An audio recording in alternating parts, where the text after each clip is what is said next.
Okay, Council, I think we will reconvene if you don't mind. We're still trying to make our way through our official plan issues and options report. And we do have another presentation from the Tourism and Economic Development Department, which I'm going to try and gauge how quickly we are going as to whether we ask them to come in for 4 or 4:30. It's looking more like 4:30 perhaps. So that's our target. We're going to spend the next little while continuing with the report, and we'll see what kind of progress we make. And I did speak with staff at the break, and obviously the more weeks we take to get through our process is going to defer or delay that much further the public consultation part, which is most critical to this exercise. So I encourage us to be as quick as we can on the remaining issues. And I think we are on page I think we've pretty much finished page 30 and 31 regarding downtown revitalization. We're on to page 33 now, which is the residential development. We've had our presentation on the availability of land for residential, and are there any further questions on page 33 from members of council?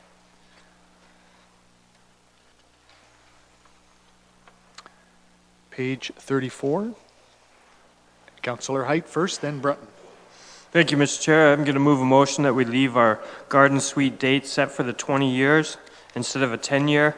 I feel the 10-year is too short by the time you go through all the trouble to actually get a garden suite in place. And if you have an elderly person that you're going to care for, even at the age of 75, then at 85 you have to kick them out and send them to a home where who knows, they could possibly live to 95 and you actually want them there. So I'm going to leave it at the 20-year. I think that's been working for us, and I like that better. Okay, I think we better deal with that one first then. Further speakers to that particular item, Councillor Brunton and then Black. Thanks, Mr. Chairman.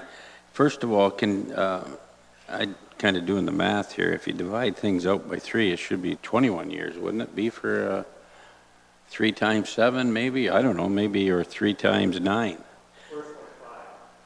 Okay, so how does that work out? Because it's 3 years after that, right? I'm just thinking of a multiple of 3, that's all. But my question is, what is a garden suite? I call them granny flats, but are they the same thing as, what's the definition of a granny flat? Through you, to Councillor Brunton, garden suite, granny flat, those words are used interchangeably, but it is a garden suite is what it's referred to in policy, and it's basically a temporary accommodation for someone that meets the criteria in the official plan, and that includes typically what it's there for is when a farmer is no longer able to do the necessities of the farming and the next generation moves into the house, there's an ability for the farmers to relocate in a temporary suite to see out their duration of their lifetime on that property. So can that be like a portable schoolhouse, trailer? What are the requirements for that? Through you, the chair, we have requirements in the Community Planning Division. Again, a little brochure that outlines, as per the Ontario Building Code, what the requirements are for a garden suite. And trailers are acceptable? They are, but they can't be mobile. There can't be wheels on them and that sort of thing. Again, there are criteria through the OPC. Okay, and my question about it starts as a 5-year? Or would you, like when you're saying a 10-year policy, like 3 doesn't go into 10, so I'm wondering, like, would it be a 9-year policy? How do you, am I reading that wrong? Through you, the chair, typically what we're doing now is a 10-year, with the first renewable is 5 years and then 3 years thereafter. Okay, so that, like, if you got 1-year renewal, it'd be like 13 years if it stayed at the 10-year. So it's good for 10 years, and then you would come in after that for renewables for 5 years, and then 3 years, and 3 years. And my time in Norfolk County, I've only seen one that's gone to the maximum 20-year. Okay. Thank you. Okay. Councillor Black, then speaking to Councillor Height's motion. Yeah, speaking to Councillor Height's motion, I'm not sure if I'm clear here. Right now, the current policy says 5 years, and the recommendation is going to move that up to 10 years. So first of all, is the word temporary defined anywhere? I can see 5 years as temporary. 10 years, I don't know how temporary 10 years is, but the motion says 20 years. Does it not? Actually, our existing policy, Councillor, is up to 20 years now, I Well, believe. but it says, but it's extensions. Extensions, like it's for 5 years and you can come back. Correct. Right, so I can see 5 years increments as being temporary. 10, I'm not so sure. And the amendment, am I right? The amendment says 20 years? No, I don't think so. The amendment What does the says- amendment say then? Sorry. The amendment would say 10, beyond which they would have to come and do a rezoning application again, I think. Is that correct, staff? Through you, Mr. Chair, the Planning Act allows for a maximum of 20 years. Well, what the recommendation is for 10 years with renewable for 3-year extensions. So that would take you to the maximum of 20 years with those 3-year extensions, and then at that time you would have to come back for a new application. It doesn't really divide outright, I don't think, like Brenton says, but Through- does it? Through you, the chair, sometimes the way that it's worked in the past, for example, the last one that council may remember in front of them, that was to the maximum of 20 years. I believe the last renewal was for 2 years instead of 3 years. Well, I'm still not sure if I understand the motion. What is it doing? I think the motion, and then I'll get to my next speaker, but the motion would remove 10 years in the recommendation and reinsert 20 years. Correct, Councillor Height? It will in effect leave our policy the way it is. That's correct. Oh, leave it the way it Yes. is. Okay, thanks. Mayor Luke, I think you were my next speaker. On this motion, please. Well, I thought I had the motion understood. Now I'm not sure. What I read is that existing is a period of 5 years to which, and I'm reading at the bottom of page 34 under existing, for a period of 5 years to which 3-year extensions may be granted for up to 20 years. So obviously, the math makes sense. 5 extensions of 3 years is 15 plus initial of 5, 20 years. I like that. I think that's what the motion says. I am not in favor of somebody putting in a zoning application in a public meeting, coming forward, putting the seniors in that, and then at the end of 10 years, you got to come back here and go through the same process. We know that it's not going to be forever. It's most likely going to be for as long as those folks that have that for that particular use are alive and living there or have to be moved into a nursing home, at which time, whatever that period is, the way I read it, ceases. So the motion is for no reapplying for 20 years. That's a 5-year period plus 5 extensions of 3 years, correct? Through the chair to Councillor Height, that's your intent. Correct. And I support it 100%. Thank you. Thank you. Councillor Columbus? Yes, Mr. Chairman, I will support the status quo, the 20 years. The big thing here, I think, is the fact of monitoring these, because there have been cases where people have moved out under the agreement that we had with them and someone else has moved in. So how do we monitor these granny garden suites? Through you, Mr. Chair, just to clarify, our current policy is not 20 years. The Planning Act allows us now to do 20 years. Currently, we do it in 5-year increments, but the policy that we're recommending would be to allow it for 10-year with 3-year increments for renewals. Currently, we have not monitored the garden suites well in Norfolk County. You may remember that Planner Alicia Cull has been before Council over the last year and a half consistently to bring renewals up to date for garden suites in Norfolk County. We're in a situation now where I think we have 3 outstanding challenges ahead of us in terms of garden suites, but the rest have been cleaned up. So we do have a monitoring program in effect now. Please do. Pam, I think I'm a bit confused now, and in light of what you've just said, are you suggesting to us that we do not have any properties on which garden suites have been allowed to continue to exist beyond 5 years. Is that what you're saying? No, good. We've got some that are beyond 10 years, as I recall, where there have been 2 or 3 renewals or extensions granted already, correct? So in other words, I think you said, or you were allowing that legally we could have them up to what's allowed under the provincial policy, which is 20 years.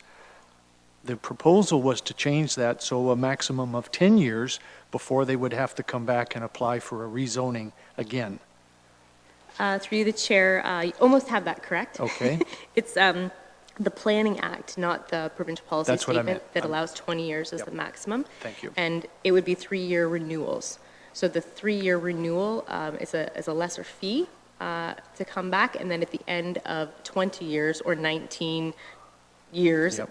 doing the math, then they would come back for a full rezoning Correct. if there's still the need. Okay. What we've typically seen is that, again, there's been one situation since I've been here in the last 6 years where someone has come forward that they've actually, the same person has been there for that need for more than 20 years.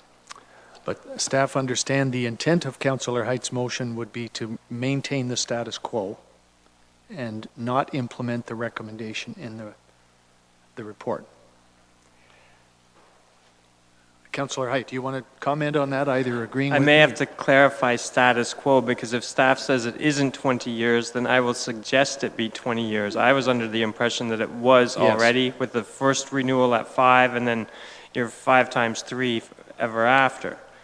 But 10 years too short, I'm looking for a 20-year with those renewal periods. If Yeah. it's not in there, it looks like it is to me when I read the existing direction and comment section, but if it's not, that's what I want to see. Yeah, I think we could accomplish what you want simply by the motion saying change the term 10 years to 20 in the recommendation. That would essentially accomplish what I think you're asking, and what I think we understood was the status quo. With an initial period of 5 years, because Correct. in the recommendation, it only has the 3 years. The extensions, yeah. Further speakers to the motion? Councillor Black. Okay, I honestly, I'm sorry to say, but I am really confused. And I have no problem with the existing, and I have no problem with the recommendation. So I'm going to go for either one or the other, but it doesn't sound like the amendment supports either one, so I won't support the amendment. When you say the amendment, Councillor, you mean Councillor Height's motion? Yeah. I'm going to ask staff to clarify for us finally on this. If in fact Councillor Height were to propose that we simply not accept the recommendation in the report, what would happen then? Through you, the chair, just to clarify, the maximum time a garden suite is permitted on a property under the Planning Act is 20 years. Correct. So you cannot do 20 years with 3-year renewable periods or 5-year renewable periods. It would have to be at a maximum of 20 years, period. If you want to do renewables, what we would recommend as staff is doing a 10-year, so they would be able to have that use for 10 years on the property with 3-year renewals after that to a maximum of 20 years. And is that what is recommended in the report? Through you, the chair, yes. Okay, that does help. At least it helps me, Councillor. So in other words, what staff are saying is when a property comes in for the very first time requesting a garden suite to be allowed on the property, if we approve it, it would be approved for 10 years. And then the property owner could come back for 3 additional 3-year extensions, which would grant them 19 years. Then they could come back for 1 more year and get a 20th year, and that would be it. That's what's the recommendation, and quite honestly, that's a more generous policy than our current one, I would suggest. So I don't know whether that motivates you to It not. says period of up to 10 years, which is renewable for 3-year extensions. Up to 10 years tells me that is the upper limit period. And you have to do 3-year extensions to get to that 10 years, which is not divisible by 3 anyway. No. So, Councillor, what if we were to remove the words up to prior to 10 years? Because that then says we could grant approval for a temporary garden suite for a period of 10 years, which is renewable for 3 extensions beyond that time. 3-year extensions, what, up to a 20-year Yes. limit? Yeah, that, Right. I mean, we could add that wordage if you wish, which says basically it would still be in conformity with the Planning Act. Yeah, because that takes away the 5-year initial one where they have to come back in 5. It's good for 10 right off the bat. That works.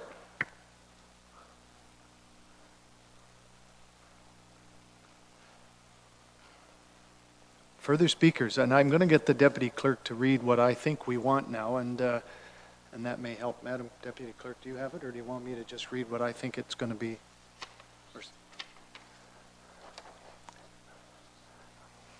Council, my suggestion in order to accomplish what the councillor asked for, and I think he's correctly told us that we need to clarify this, this would be that the recommendation with respect to issue number 57 be amended to approve garden suites through temporary use bylaws for a period of 10 years, which is then renewable for 3-year extensions up to a maximum of 20 years.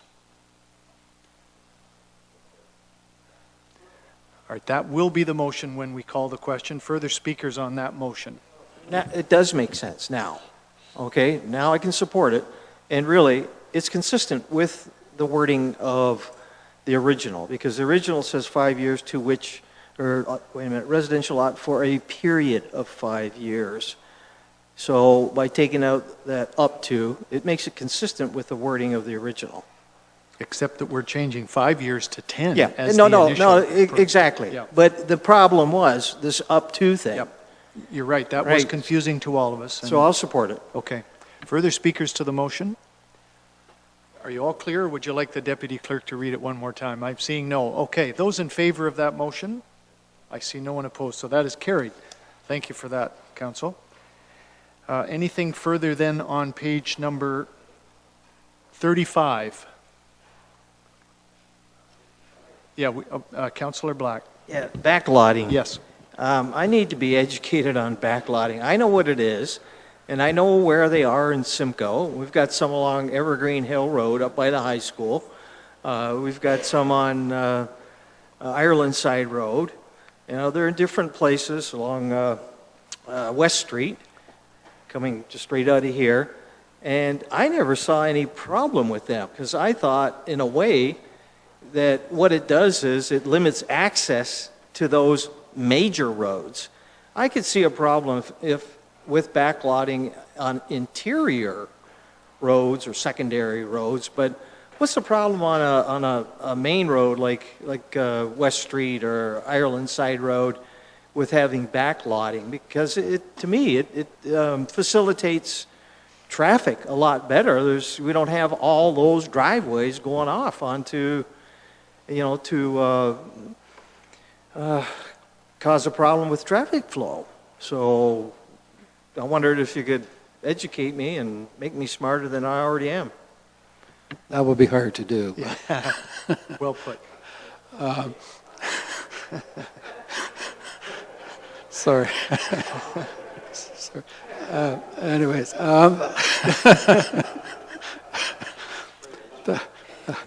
yeah, that's all I need to say. Backlotting can be a real eyesore over time. It's fencing that's maintained by individual property owners. It gets over a period of time, it becomes an eyesore. It's people involved with crime prevention through environmental design don't like backlotting because it reduces eyes on the street. So it becomes a potential safety hazard. So there's some of the reasons why backlotting can be undesirable over time. But, so is this, when it says residential streets in new subdivisions will not be permitted, I can see it in the subdivision, but what if it's on a major thoroughfare? Would that be a different consideration? Or is this saying will not be permitted, like, absolutely anywhere and under no circumstances. Mary? Through the chair, there was a previous planner who did a bit of work on backlotting, and he came to council about that, especially on major streets, because as you entered, for example, Port Dover, having the wooden fences gives a very different channeling effect and no eyes on the street, as our consultant has said. Then when you have, like on West Street and some of our other streets here, they're the older fencing that is wire, so you still can see through that. You still have those eyes on the street. So that was where this has come from, is that work that was done a few years ago, that particularly one community didn't want to see backlotting anymore on the main roads. Thank you. You're welcome. Councillor Height, please. Thank you, Mr. Chair. I agree with Councillor Black, too. I think backlotting does have its uses, and that is on major streets. You'll find them all over in most urban centers that you go to, even on main streets. So I know I've been around quite a few of them, and it gives you privacy if you're in your backyard, so your children have a place to, they're safe. You don't have to worry about them running out on Highway 3, per se. There's safety inside because it's much harder to climb over the fence to get it. And really, as far as aesthetics go, yeah, maybe not so much in a subdivision, but I think there would be a use for it on a urban street, like a busy street. And we just approved that one out by Turkstra Lumber. I'm pretty sure that there's going to be some backlotting done that is necessary there, because that would be so annoying to live beside that road without any sound barrier. So is there a way to change this policy to allow it under certain conditions on main roads? Because other than that, I'll move to remove this whole thing. Staff, please, or the consultant.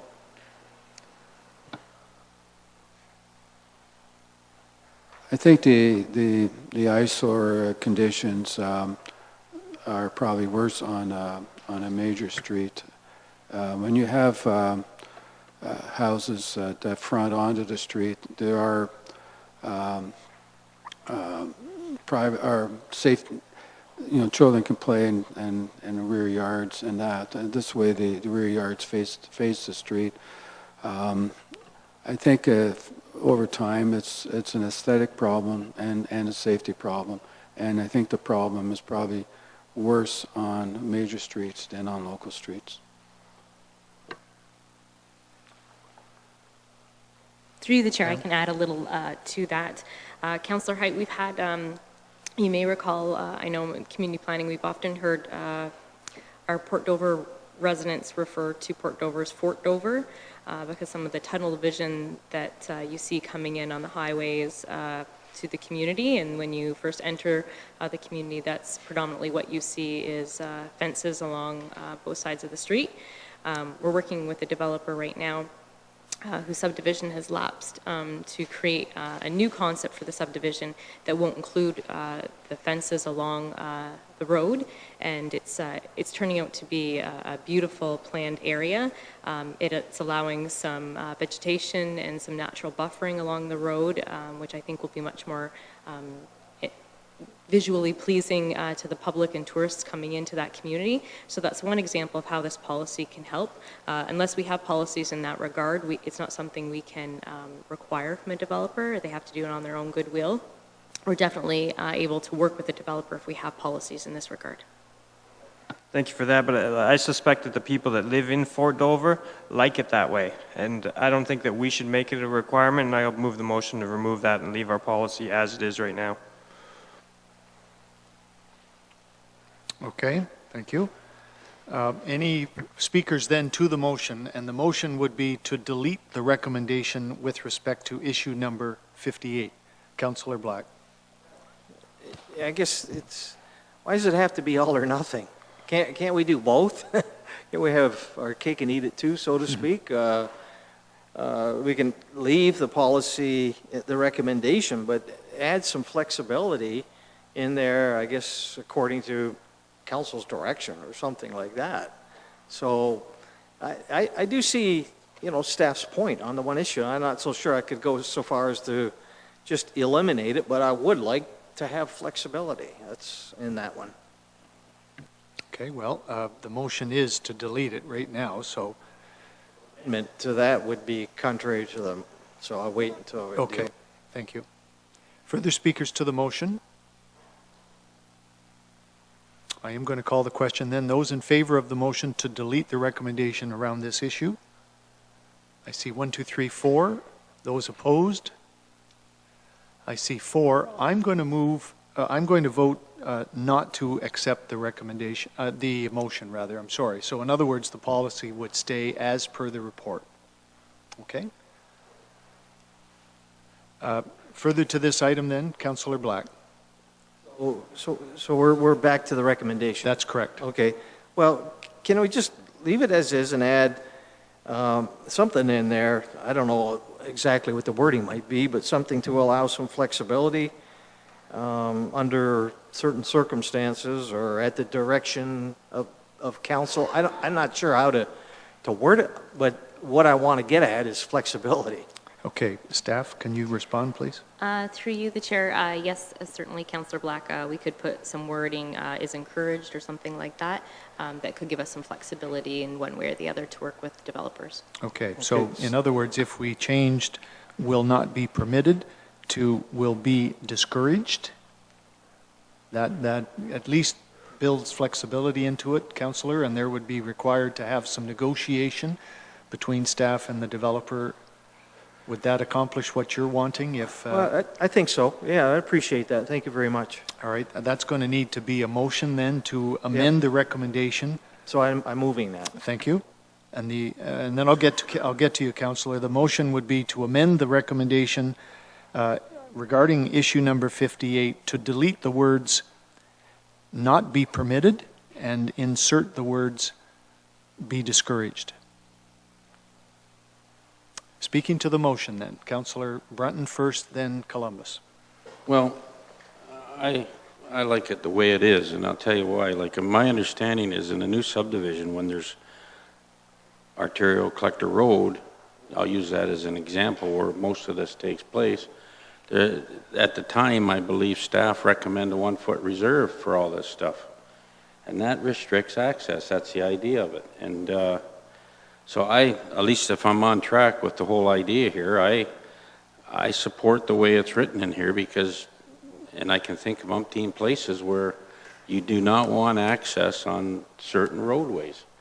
It's meant to move the traffic, and also in some cases, if you do it right, you don't have to put sidewalks in. So anyways, I'll leave it at that. So I like it the way it's written. Thank you. Okay.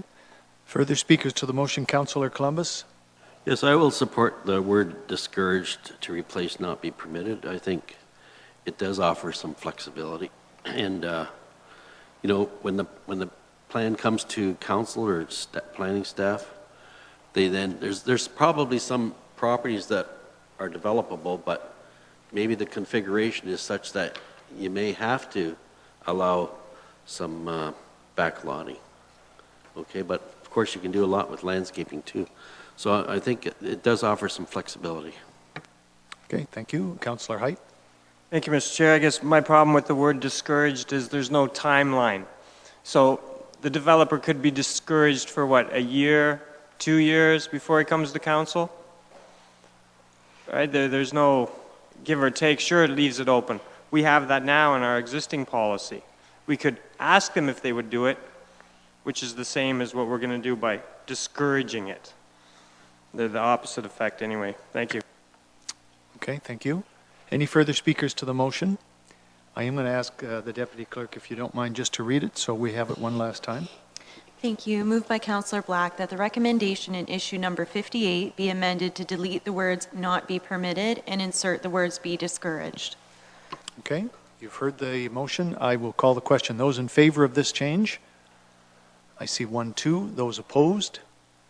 That is lost. So once again, we're back to the recommendation that is in the report.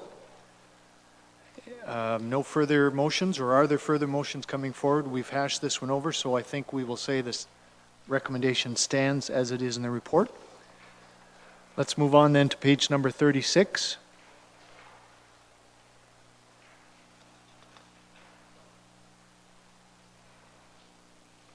Councillor Brunton. Well, I read the next 2 or 3 pages here. I got lots of pink marks on it, so I'll, I guess, take in the next 3 pages. But my whole idea on parks, it's my own thinking here, and I've read through this, I found it a little bit difficult to understand at times, but to me, when we're looking at additional park space, that's something that will come with, I guess, some respect, our review of the master plan for recreation, but also when a new subdivision or area keeps being developed, that council, staff, and everybody will have some say in whether we want a new park and what level of park we would want there. To nail it down the way it shows on page 36, I'm not sure that was it would be in the best interest of the municipality. Parks are nice, but once you build them, you got to look after them, and they cost money. Cutting grass, fixing playground equipment, and maybe at some point we might even want a new park with, who knows, arenas, swimming pools. We've talked about all that stuff. So somehow I like to see these 2 or 3 pages summarized in such a way that it doesn't tie us down based on the exact population that's going in there, because I just don't feel, I don't think we want to be tied down with any type of park development. So what's the answer? I don't have the wording for that, but I just don't like it when they say for every 1,000 people you got to have so many hectares, et cetera, et cetera.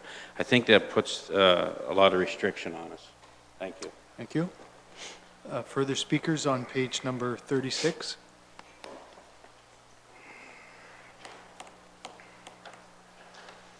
Well, I have no motion in front of me, so unless I do, we'll leave the recommendations as presented in the report on page 36. Page 37, still continuing with Parkland. And page 38, finally, with respect to parks and park planning.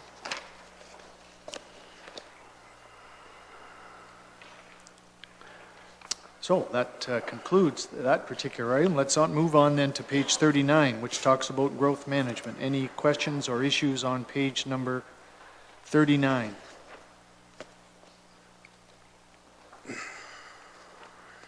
Or 40, it's the same issues being identified. Page 40. Page 41, arts and culture, heritage arts and culture. Any questions or concerns? Similarly, page 42, cultural heritage, policies. Page number 43. Councillor Black? Sorry, Mr. Chairman. That's okay. I don't mean to rush you. Yeah, I wasn't, unfortunately, I haven't been to it wasn't at the last Heritage Committee meeting. I think some other county business took me away from that, but there has been a letter submitted by the Heritage Committee. I don't know if it's appropriate to deal with it here, or I asked staff, have they received this, and will this input be taken into consideration rather than me bringing it forward at this juncture to staff? Staff or Matt, can you answer that? So did you get that letter from the Heritage Committee? The Heritage Committee did provide a letter after the meeting I had with them. I believe that's what you're referring to, and if so, it is attached to this report, so it was considered, yes. So it was considered. Okay, thank you. You're welcome. Any further speakers on page 41, 42, 43, or 44? Sorry, I've jumped on, just 42 or 43. If I have no speakers, I do have one, I guess, to staff, and it's item number 7 under the recommendation. I'm concerned with the word shall relative to undertaking an archaeological master plan. Is this a requirement under the Act, or is it something that council could decide, or our OP could say may be undertaken under certain circumstances? That policy comes out of the provincial policy statement. I'll just try and find the the wording to it. I think in the policy statement, it's a strong encouragement to have an archaeological master plan, but it's not framed in the... It's not mandatory under the act then, in other words. I think there's a bit of wiggle room. I'm trying to find the wording. I had it... yeah, yes, I found it.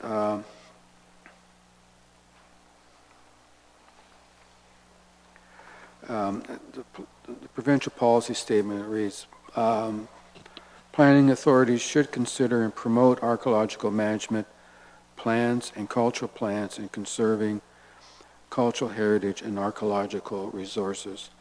So it says planning authorities should consider and promote. That Should consider and promote and promote. Okay. Archaeological plans. Councillor Columbus on this matter? Yes, I would move that shall be changed to may. Okay, thank That's you. on the floor. Thanks. Further speakers then, it would essentially give us the option to undertake such a study, but not mandate that it shall be done. Madam Clerk, Madam Deputy Clerk, you've got that wording? Okay. Seeing no speakers, you probably don't need that to be read to you. You know the gist of it. I'm going to call the question. Those in favor of amending item 7? Those opposed? That does carry. Okay, then I think we can move to page number 44. Any issues or concerns? Councillor Black, first of all. I just want to prove to everybody that I actually read this whole document.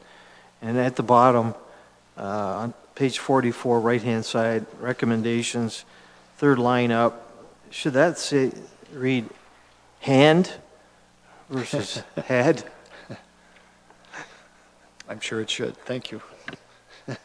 Councillor Height. Thank you, Mr. Chair.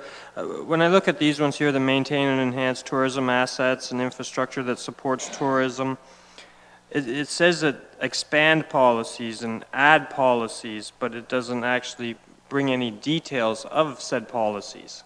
All the rest of these reports that we've seen in here, it gives you a fairly detailed breakdown down on how it's going to be. This one is kind of very general.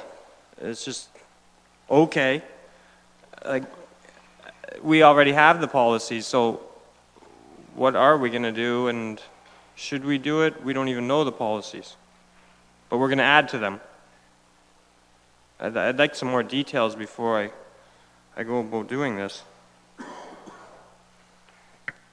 Okay. I don't know if staff can provide more detail than's there. I'll give Matt a chance if you wish to comment on that, please.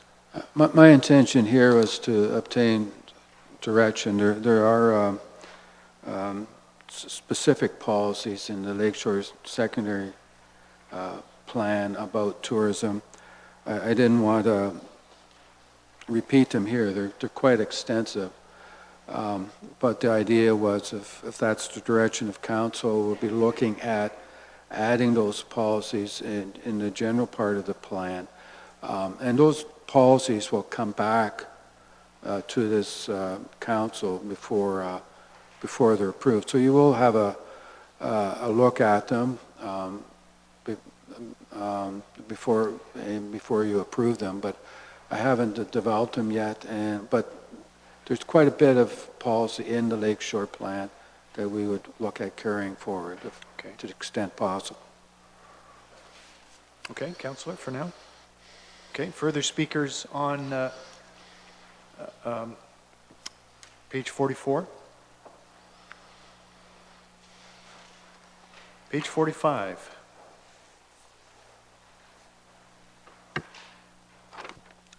And finally, page 46. Mayor Luke. Not a question, but a comment. I'm pleased with the recommendation here. Thank you. You're welcome. Thank you. Can we move on then to transportation and active transportation, page number 47?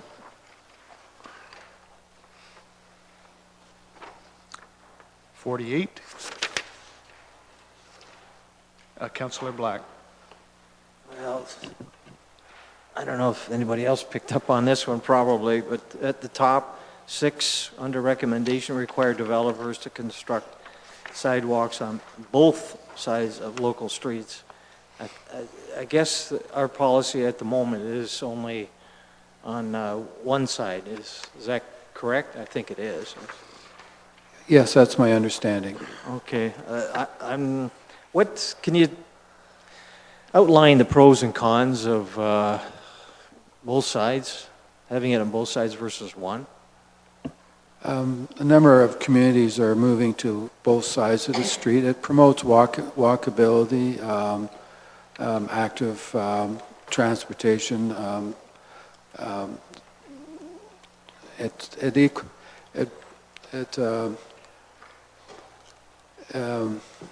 also, I think, is more equitable that both sides of the street have sidewalks, maintain sidewalks, rather than one side of the street. Just that aspect as well. Okay. Thank you for that. I guess it probably makes practical sense to have them on both sides, but I know it's more money for the developer, and I guess as long as it's being done during the development and not after the fact, but I'm not sure what to do with it. I'll just leave it alone, see if anybody else is interested. Yeah, it's a policy like that one, I'm sure, could not apply retroactively. This would just be for new developments, I assume. That's correct. Yeah. Further speakers then on page 48? Councillor Columbus? Well, on that one, Norfolk has a low-density population, really, compared to cities. These sidewalks now are 5 feet wide, is my understanding. That's a lot of cement. Costs the developer a lot of money. And I think one side, I know it pits neighbor against neighbor sometimes, who gets the sidewalk, but I think one sidewalk on one side is adequate for Norfolk County. So I will move that. Okay. Move that we remove that requirement for 2 sides. Thank you. I do have 2 other speakers, but now can I ask you, is this with respect to this item? Okay, Councillor Brunton, then Height. Well, I'm going to throw my 2 cents in for the sidewalks. I have no problem with the arterial and collector roadways. I don't care if it's on both, one side or whatever. But in an urban residential subdivision, I can't support sidewalks, and my reasoning is this. I've lived in one for almost 20 years, and when you put in a proper road, proper setbacks, and people in those areas park off street, sure, there's the odd time when they park on the street, you can walk on the edge of the traveled portion of the road with no problem. And people did that, and I've done it for years and with no problem.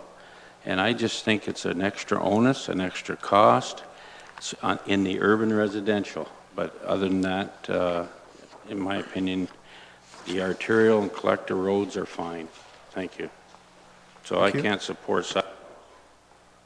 Okay, thank you. Councillor Height on this item. Thank you, Mr. Chair. I'll be supporting Councillor Columbus's recommendation. I think out in the country, we're going to end up with sidewalks that are across the street on some farmer's field and don't go anywhere because of this rule. I think, you know, there has a place, but again, common sense has to kick in here. So thank you. You're welcome. To staff, just so I'm clear, our present policy requires sidewalks in new subdivisions on one side of the street. Is that correct? Am I seeing a head nod from someone? Through the chair, I was looking to Lee. Yeah. Ms. Robinson. Certainly, through the chair to council. As it stands right now, the current standards would have an arterial road have sidewalk on both sides of the road, but when you get into the local roads, it's only required on one side of the street. And I think in order to deal with Councillor Columbus's motion properly, we would be simply removing item 6 from the recommendation. Correct. Okay, then speaking further to the motion, Councillor Sonnenberg. I will be supporting Councillor Columbus's motion. To me, traffic and pedestrians don't mix. I think anyone walking somewhere should have the option of getting off the street. So I don't need them on both sides, but I'd sure like to see them on one side. Thank you. Okay, further speakers on this particular item? Then council, the motion, and Madam Clerk, Deputy Clerk, the motion would read that the recommendation number 6 on issue number 74 be deleted. In other words, the status quo continues. Okay, everyone clear on that? Those in favor of that motion? I see no one opposed to that, so it is carried. Anything on page number 48 then? I think we've touched on that perhaps, but anything on page 49? Councillor Brunton. This public transit, number 77, I just, sounds to me like we're etching this transportation system in stone now that we've started it. And I guess the way I read it here, it wasn't in the original one, so now we're putting a clause in there to cover it. Is that the way I read all this? Yes. Okay, well, I'd like to make a recommendation that the need for public transportation will be reviewed on an ongoing basis, period, as a recommendation. Not, I don't like the word to establish policies that continue to support it. We may not, because of the cost, want to continue on with it. So to me, just to review it on an ongoing basis might be a better approach. So that'll be my motion, Mr. Chairman. Okay. I'm going to try and put words down that would accomplish that, Councillor, and that would be that the recommendation under number 77 be such that we would review from time to time the continued need for public transit as part of the county's transportation network. That's correct. That's fine. Would that accomplish it? Yeah. I'm sorry, if you have something else, please give me yours. In the recommendation, it says the need for public transportation will be reviewed. Okay, that's just fine. Madam Deputy Clerk, we'll take Councillor Brunton's wording. Speaking then to this motion, Councillor Wells. Mr. Chair, I'll be supporting that motion. Thank you. Further speakers? To staff, you've heard the motion. I want to just be sure we can incorporate wording that would address Councillor Brunton's motion. And you're nodding yes, Matt? Yes. Okay. Any further speakers to the motion? You've heard it, I think, enough. Those in favor of that motion? Those opposed? I see no one opposed, so that is carried. Thank you for that. Page number 50. I guess we have to address this one as well, don't we, Councillor Black? 78, the sidewalk. Yep. And you've got, I guess, 3 different things here. And just like Councillor Brunton said, I mean, if we're talking about local roads, what is local road? Is that in the subdivisions? Are we talking about the same thing we just did? Or are we talking about main arterial road? Because I would agree with Councillor Brunton that on major roads, a sidewalk like the Queensway or something like that would require a sidewalk on either side. So if staff could explain just the first one there. Definition of the local road as contained in the recommendation. It would be a local, Lee, I think, might have. Okay, Lee, please. Through the chairman to council, the official plan actually designates the different classifications of roads, and there's actually a drawing that outlines which class of road is where. An arterial would be something like the Queensway. Collector would be a major